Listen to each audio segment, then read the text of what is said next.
मराठी व्याकरण प्रश्न पहिला. खाली दिलेल्या वाक्यांपैकी केवळ वाक्य कोणते? योग्य उत्तर पर्याय क्रमांक 2. दैवाने दिलेले कर्म नेते.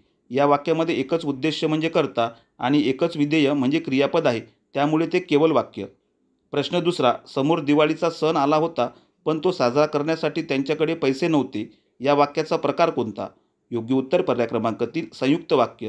या वाक्यामध्ये पण हे न्यूनत्वबोधक उभयन्वी अव्यय आहे, त्यामुळे ते संयुक्त वाक्य. प्रश्न तिसरा. जर मदत वेळेवर पोचली असती तर गरिबाचे लेकरू वाचले असते. या वाक्यातील उभयन्वी अव्ययाचा प्रकार कोणता? योग्य उत्तर पर्याय क्रमांक 1. संकेतबोधक. वाक्यात जर तर हे संकेतबोधक उभयन्वी अव्यय आहे. प्रश्न चौथा.